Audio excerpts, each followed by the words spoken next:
നല്ലാളച്ച, സ്നേഹ ബഹുമാനപ്പെട്ട കുര്യാക്കോസ് മുമ്പളക്കുഴി സാറെ, പ്രിയങ്കരനായ കോർപ്പറേറ്റ് സെക്രട്ടറി ബഹുമാനപ്പെട്ട ചന്ദ്രൻകുന്നലച്ച, നഗരസഭാധ്യക്ഷൻ ബഹുമാനപ്പെട്ട മിസ്റ്റർ പടവൻ, പ്രിയപ്പെട്ട സഹോദരങ്ങളെ, സഹോദരി സഹോദരന്മാരെ,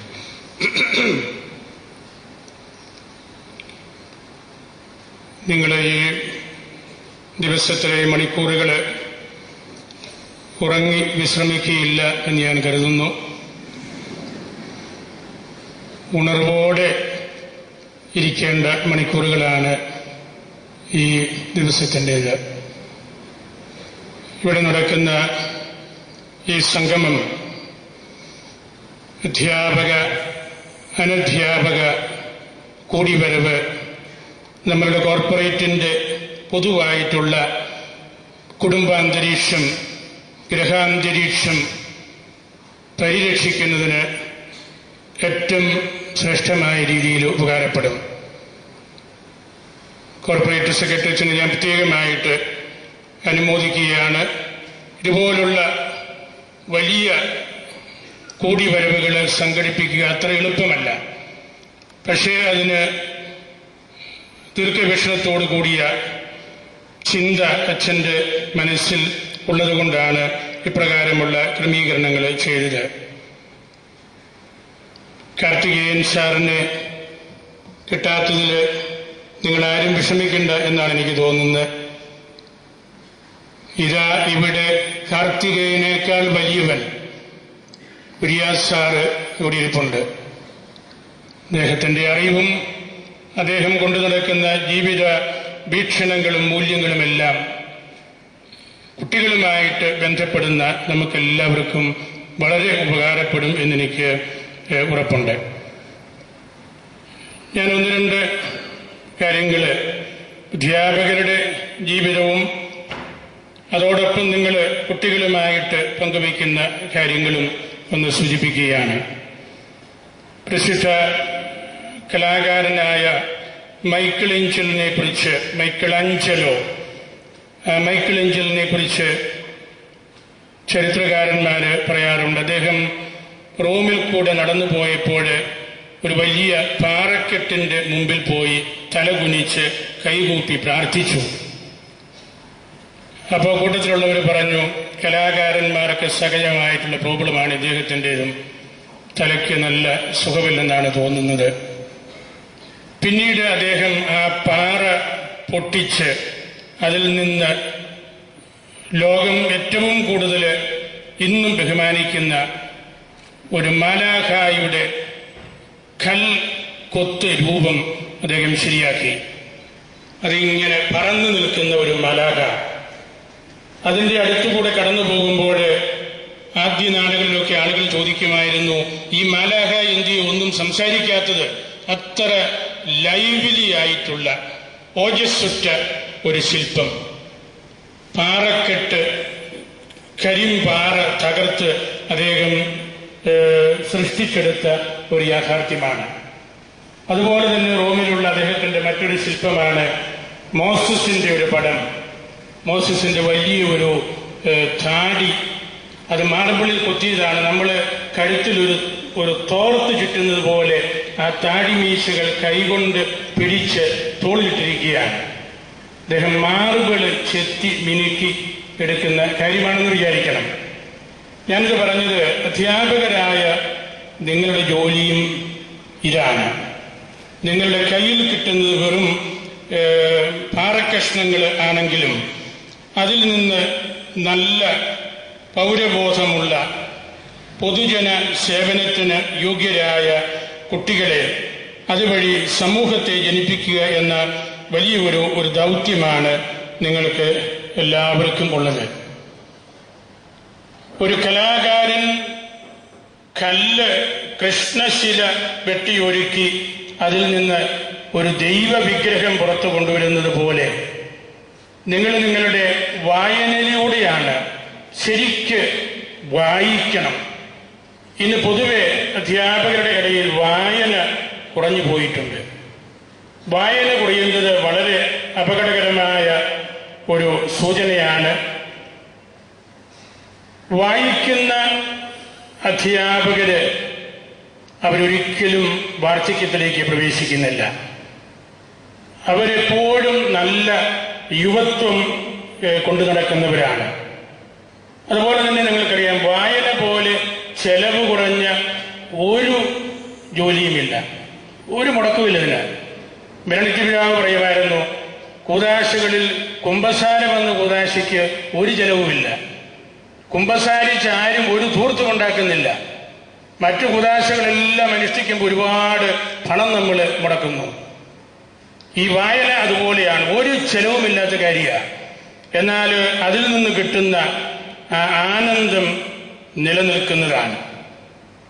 ആ വായനയിലൂടെയാണ് നമ്മൾ നല്ല ഭാഷാ സ്വാധീനം, ചിന്തയുടെ ശരീരമാകുന്ന വസ്ത്രമാണ് ഭാഷ എന്ന് പണ്ഡിതന്മാർ പറയാറുണ്ട്. കുര്യാസ് കുമ്പളക്കുഴി സാറിന്റെ ഏറ്റവും വലിയ മേന്മ ഞാൻ കരുതുന്നതാണ്, നല്ലപോലെ വായിക്കുന്ന ഒരു അധ്യാപകൻ, ശുദ്ധമായ മലയാള ഭാഷ കൈകാര്യം ചെയ്യുന്ന വ്യക്തി. മലയാളത്തിന്റെ ശ്രേഷ്ഠ പദവിയും ആ മലയാളത്തിന്റെ കുലീനത്വവുമൊക്കെ അദ്ദേഹത്തിന്റെ ഗ്രന്ഥങ്ങൾ വായിക്കുമ്പോൾ നമുക്ക് മനസ്സിലാകും. അങ്ങനെയുള്ള നല്ല വായനയിലൂടെ, നല്ല ഭാഷയിലൂടെ കുട്ടികൾക്ക് നല്ല മാതൃക കാണിച്ചു കൊടുക്കേണ്ട ചുമതലയാണ് നിങ്ങൾക്ക് എല്ലാവർക്കും ഉള്ളത്. ഒരു സാറായിരിക്കുക എന്നത് വളരെ വിലപ്പെട്ട ഒരു കാര്യമാണ്, വളരെ വിലപ്പെട്ട കാര്യമാണ്. ഇംഗ്ലീഷുകാര് ഷേക്സ്പിയർ അദ്ദേഹത്തിന്റെ പുസ്തകത്തിൽ പറഞ്ഞിട്ടുണ്ട്, the best culture is agriculture. കാരണം കൃഷി നടത്തുന്നയാള് കള പറിച്ചു കളയും. Best culture is agriculture. Best job ലോകം മുഴുവനും അംഗീകരിച്ചിരിക്കുന്നത് ഈ പഠിപ്പിക്കലാണ്, അധ്യാപകരുടെ ശുശ്രൂഷയാണ്. അതുകൊണ്ട് തന്നെ അതിനെ വലിയ സാഹിത്യകാരന്മാര് അധ്യാപക ശുശ്രൂഷയെ വിയ പുൾക്രിത്തൂതിനിസ് എന്ന് വിളിക്കാറുണ്ട്. സൗന്ദര്യത്തിന്റെ വഴി, സൗന്ദര്യത്തിന്റെ വഴി. അഗസ്തീനോസ് പറഞ്ഞല്ലോ, സൗന്ദര്യമില്ലാത്ത ഒന്നിനെയും സ്നേഹിക്കാൻ കൊള്ളുകയില്ല. അധ്യാപകര് സൗന്ദര്യത്തിന്റെ വഴി സൃഷ്ടിക്കുന്നവരാണ് അവരുടെ ശ്രേഷ്ഠമായ ജീവിതത്തിലൂടെ. നിങ്ങളുടെ ദൗത്യം ഞാൻ മനസ്സിലാക്കുന്നത് സമൂഹത്തിന്റെ ഒരു പ്രിസർവേറ്റീവ് ഇഫക്റ്റാണ്. സമൂഹം ചീഞ്ഞു പോകാണ്ട്, സുവിശേഷത്തിൽ പറയാറുണ്ടല്ലോ ശിഷ്യന്മാരെ കുറിച്ച്, ലുക്സ് എറ്റ് സൺ, അവര് വെളിച്ചവും അവര് ഉപ്പുമാണ്. അങ്ങനെയാണ് സമൂഹത്തെ അവര് പ്രിസർവ് ചെയ്യേണ്ടത്. ആ ഒരു വലിയ പ്രിസർവേറ്റീവ് റോളാണ് അധ്യാപകരായ നിങ്ങൾക്ക് ഉള്ളത്. നിങ്ങളുടെ ജോലിയിലൂടെയാണ് നിങ്ങൾ പ്രകാശമായിട്ട് വരേണ്ടത്. സുവിശേഷത്തിലെ ഈശോ ജനിച്ചപ്പോഴുള്ള സംഭവത്തെക്കുറിച്ച് വേദശാസ്ത്രികൾ പറയുന്നത് ഇപ്രകാരമാണ്: ഈശോ പിറന്നപ്പോൾ ഒരു നക്ഷത്രം ഉദിച്ചു. അവന്റെ ഭാഷണത്തിൽ, സംസാരത്തിൽ ആ നക്ഷത്രം ഉജ്ജ്വലിച്ചു. അവന്റെ മിഴി അടഞ്ഞപ്പോൾ ആ നക്ഷത്രം കെട്ടുപോയി. അവൻ ഉയർത്തപ്പോൾ ആ നക്ഷത്രം സൂര്യനായി. നിങ്ങളുടെ പ്രഭാഷണത്തിലൂടെ, നിങ്ങളുടെ വായനയിലൂടെ, നിങ്ങളുടെ മാതൃകയിലൂടെ നിങ്ങൾ കൊണ്ടു നടക്കുന്ന വെളിച്ചം സൂര്യ തുല്യമായ ആ ഒരവസ്ഥയിലേക്ക് വളർത്തണം. അതാണ് ശരിക്കു പറഞ്ഞാൽ അധ്യാപകരുടെ ജോലി. ഒരധ്യാപകനെ തൊട്ടറിയണം എന്ന് പറയാറുണ്ടല്ലോ, തീയിൽ തൊടുന്നത് പോലെയാണ്. ഹൃദയ പരിവർത്തനം ഉണ്ടാവുകയാണ് കുട്ടികൾക്ക്. വെറുതെ വസ്ത്രത്തിന്റെ വിളിമ്പിൽ തൊട്ട് പോകുന്നത് പോലെയല്ല. അധ്യാപകരെ സ്പർശിക്കേണ്ടത് അവന്റെ മജ്ജയിലാണ്, അവര് കൊണ്ടു നടക്കുന്ന കാതലിലാണ്. നിങ്ങളുടെ അഗാധമായ അറിവിലും നിങ്ങളുടെ മാതൃകകളിലുമാണ്. നിങ്ങൾ ചെയ്യുന്ന ജോലിയിലൂടെ ഈ കോർപ്പറേറ്റ് വളരുന്നു, ഈ സമൂഹം വളരുന്നു. അതോടൊപ്പം തന്നെ നിങ്ങൾ നിങ്ങളുടെ ജീവിതത്തിന്റെ ഏറ്റവും സന്തോഷകരമായ അവസ്ഥയിലേക്ക് വരികയാണ്. പഠിപ്പിച്ച് പഠിപ്പിച്ച് പഠിപ്പിച്ച് നിങ്ങൾ നല്ലതുപോലെ ആസ്വദിക്കുകയാണ്. ശരിക്ക് ഒരു നൃത്തം ചവിട്ടുന്ന വ്യക്തി, ആ വ്യക്തി തന്നെ അദ്ദേഹത്തിന്റെ ആ പ്രവൃത്തിയിൽ സ്വന്തം നൃത്തത്തിൽ ആനന്ദിക്കുന്ന നർത്തകൻ എന്ന് പറയാറുണ്ടല്ലോ. അതുപോലെയാണ് നിങ്ങൾ പഠിപ്പിച്ച് നിങ്ങൾ വലിയൊരു ആത്മസംതൃപ്തിയിലേക്ക് വരികയാണ്. സുവിശേഷം നമുക്ക് നൽകുന്ന മാതൃകയും അതാണ്. ഈശോ ചുറ്റി സഞ്ചരിച്ചത് പ്രീച്ചിങ് ആൻഡ് ടീച്ചിങ്, പ്രഘോഷണം നടത്തിയും പഠിപ്പിച്ചും അവൻ യൂദയ മുഴുവൻ കറങ്ങി നടന്നു. ഒരു നല്ല അധ്യാപകനെ പോലെ. സഭയെക്കുറിച്ച് പറയുന്നതും അതാണല്ലോ, മാത്തർ എത്ത് മജിസ്ട്ര. സഭ അമ്മയാണ്, അധ്യാപികയാണ്. മാത്തർ എത്ത് മജിസ്ട്ര. ആ വലിയ മൂല്യങ്ങൾ നിങ്ങൾ നിങ്ങളുടേതായ രീതിയിൽ കൊണ്ടു നടക്കുകയാണ്. അബ്രാഹിം ലിങ്കൻ ഒരിക്കൽ പറഞ്ഞു, ഒരു മരം മുറിക്കാൻ എനിക്ക് 6 മണിക്കൂറുകൾ തന്നാൽ കോടാലി മിനിക്കാൻ വേണ്ടി ഞാൻ 4 മണിക്കൂറുകൾ ഉപയോഗിക്കും. ഒരുങ്ങാൻ വേണ്ടി, ഗ്രഹപാഠം ചെയ്യാൻ വേണ്ടി. അപ്പോൾ ആ മരം മുറിക്കുക എളുപ്പമാണ്. ആ ഗ്രഹപാഠം ചെയ്യാതെ ആ കോടാലി ഞാൻ തേച്ച് രാഗി മിനിക്കാതെ വെട്ടിയാൽ 6 മണിക്കൂർ കൊണ്ട് എനിക്ക് ആ മരം മുറിക്കാൻ പറ്റുകയില്ല. അധ്യാപകരായി നിങ്ങളും ചെയ്യേണ്ടത് അതാണ്. ഇന്ന് നെറ്റിലൂടെയും അതുപോലുള്ള മറ്റ് സംവിധാനങ്ങളിലൂടെയും ഒക്കെ നല്ല മാതൃക ക്ലാസുകൾ നിങ്ങൾക്ക് കിട്ടും. അതെല്ലാം കണ്ട് നിങ്ങൾ കൂടുതൽ ക്രിയേറ്റീവാകണം, സൃഷ്ടിപരത ഉള്ളവര്, കൂടുതൽ റിഫ്ലക്റ്റീവാകണം. ഓരോ കാര്യവും കാണുമ്പോൾ അതേക്കുറിച്ച് നിങ്ങളുടേതായ നിലപാടുകൾ, റിഫ്ലക്ഷൻ അതാണല്ലോ. അതുപോലെ ഇന്നോവേറ്റീവ് ആകണം, പുതിയ കാര്യങ്ങൾ. അച്ഛൻ വന്നതിൽ പിന്നെ ഈ കോർപ്പറേറ്റ് സംഗമം എനിക്ക് വളരെയധികം ഇഷ്ടപ്പെടുന്നുണ്ട്. അങ്ങനെയുള്ള ഇന്നോവേറ്റീവ് ആയിട്ടുള്ള കാര്യങ്ങൾ നിങ്ങൾ ചെയ്യണം. അതുപോലെ സൂക്ഷ്മബോധം, സെൻസിറ്റീവായിട്ട് ഓരോ കാര്യങ്ങൾ വരുമ്പോൾ അതിൻ്റെ സത്യവും അസത്യവും ഒക്കെ തിരിച്ചറിയാൻ കഴിവുള്ളവരെ പോലെ നിങ്ങൾ ആയിത്തീരണം. അങ്ങനെ വരുമ്പോഴാണ് നിങ്ങളുടെ കയ്യിൽ കിട്ടുന്ന കുട്ടികൾക്ക് നിങ്ങൾക്ക് നല്ല മാതൃകയാകാൻ സാധിക്കുന്നത്. ഇന്ന് അധ്യാപന രീതിയിൽ ക്രിട്ടിക്കൽ പെഡഗോജി, വിമർശന സ്വഭാവം പുലർത്തുക, സാമൂഹിക, രാഷ്ട്രീയ, സാമ്പത്തിക, മതാത്മക മേഖലകളിലൊക്കെ അതൊരു മെത്തഡോളജിയാണ്. എന്നാൽ അത് വെറും കുറ്റം പറച്ചിൽ മാത്രമായിട്ട് ചിലപ്പോഴെങ്കിലും അധപതിക്കാറുണ്ട്. ആ ക്രിട്ടിക്കൽ പെഡഗോജി കൊണ്ട് നമ്മൾ ഉദ്ദേശിക്കുന്ന ആ കാര്യങ്ങൾ നമുക്ക് കിട്ടാതെ പോകുന്നു. വെറുതെ നമ്മൾ സമയം കളയുകയാണ്. അങ്ങനെയുള്ള ചില സംവിധാനങ്ങൾ അല്ലെങ്കിൽ ചില അവസരങ്ങളൊക്കെ നമ്മളുടെ ഇടയിലൊക്കെ വരുന്നുണ്ട്. അനാവശ്യമായ വിമർശനങ്ങൾ. അതുപോലെ തന്നെ അധ്യാപകരിൽ നിന്ന് നിങ്ങൾ വളരെ നല്ല പ്രബുദ്ധമായ ഒരു വിഭാഗമാണ്. നമ്മളുടെ രൂപതയുടെ ഒരു സ്റ്റീൽഡ് ഫ്രെയിംവർക്കാണ് നിങ്ങൾ. അത് ഒടിഞ്ഞുകൂടി വളഞ്ഞുകൂടി ഇല്ലാതാകരുത്. സ്റ്റീൽഡ് ഫ്രെയിംവർക്ക് അല്ലെങ്കിൽ സ്റ്റീൽ കൊണ്ടുള്ള തൂണുകൾ നമ്മൾ കൊടുക്കുന്നത് അതെന്നും അതുപോലെ നിൽക്കണം. അവിടെ വരുന്ന ചെറിയ ചെറിയ പ്രശ്നങ്ങളിൽ അനാവശ്യമായ രീതിയിൽ നിങ്ങൾ അധപ്പതിക്കരുത്. ഇന്ന് അധ്യാപകരുടെ ഇടയിലും അനോണിമസ് ലെറ്റേഴ്സും സ്യൂഡോണിമസ് ലെറ്റേഴ്സും ഉണ്ട്. പേരില്ലാത്തതും കള്ളപ്പേര് വെച്ചുള്ളതും. അതാണ് അനോണിമസ് ആൻഡ് സ്യൂഡോണിമസ്. അങ്ങനെയൊന്നും അധ്യാപകര് അധപ്പതിക്കരുത്. അതൊക്കെ സമൂഹത്തിലെ കച്ചറ പിച്ചറ ആളുകൾ ചെയ്യുന്ന കാര്യമാണ്. നിങ്ങളെപ്പോലെയുള്ള നല്ല പരിജ്ഞാനമുള്ള വ്യക്തികൾ അതുപോലുള്ള തരം താഴ്ന്ന കാര്യങ്ങളിലേക്ക് ഒരിക്കലും അധപ്പതിക്കരുത്. അതൊക്കെ തിരുത്തി, ഞാൻ ആദ്യം പറഞ്ഞല്ലോ, ഗ്രഹാന്തരീക്ഷം. ഒരു വീട്ടിനുള്ളിൽ എന്തെങ്കിലും കുഞ്ഞു കുഞ്ഞു പ്രശ്നങ്ങളുണ്ടെങ്കിൽ അത് ഇതുപോലുള്ള കൂടിവരവിൽ അല്ലെങ്കിൽ നിങ്ങൾ പല സെക്ഷൻസ് ആയിട്ട് കൂടുമ്പോഴൊക്കെ പറഞ്ഞ് തിരുത്തി മനസ്സിലാക്കി പോകണം. അപ്പോഴാണ് നിങ്ങൾ നല്ല അധ്യാപകരാകുന്നത്. നിങ്ങളുടെ ദൗത്യം കുട്ടികളെ ജീവിക്കാൻ പഠിപ്പിക്കുക, കുട്ടികൾക്ക് ജീവിതം പഠിപ്പിക്കലാണ്, വെറും പാഠം പഠിപ്പിക്കുന്നവരല്ല. എനിക്ക് പലപ്പോഴും തോന്നിയിട്ടുണ്ട്, ഇന്ന് രക്ഷാകർതൃത്വം, മാതാപിതാക്കളുടെ ജോലി എന്താണെന്ന് എല്ലാളച്ചനോട് പറഞ്ഞല്ലോ, അവർക്കറിയത്തില്ലാത്തൊരു തലമുറയാണ് ഇന്നുള്ളത്. ആ രക്ഷാകർതൃത്വത്തിന്റെ വഴികൾ കൂടി നിങ്ങളാണ് പറഞ്ഞു കൊടുക്കേണ്ടത്. അതിന് സ്വാഭാവികമായ ഒരു ന്യായീകരണവും ഉണ്ടെന്ന് ഞാൻ കരുതുകയാണ്.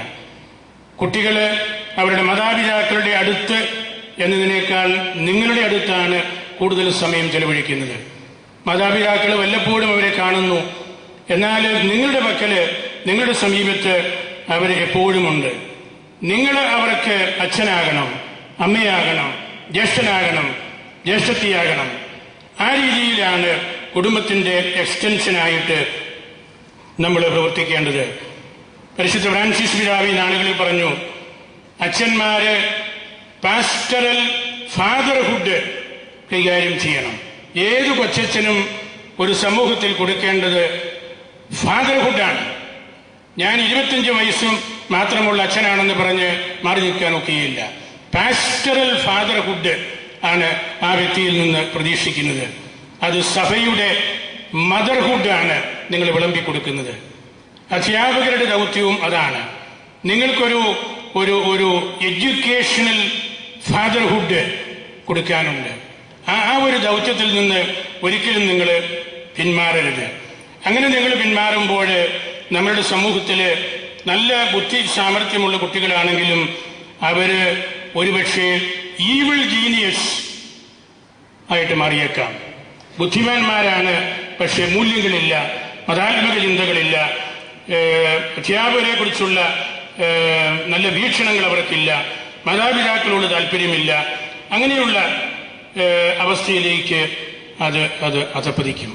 അത് വരാതിരിക്കണമെങ്കിൽ നിങ്ങളുടെ ആ ഒരു ദൗത്യം, നിങ്ങൾ നിങ്ങളുടെ കഴിവുകൾ തന്നെ രാഗി മിനുക്കണം. സുവിശേഷകനായ യോഹന്നാൻ എപ്പോഴും പറയുന്ന കാര്യം കട്ടിംഗ്, കാർവിംഗ് ആൻഡ് പ്രൂണിംഗ് ഓരോ വ്യക്തിയും ചെയ്യേണ്ടതാണ്.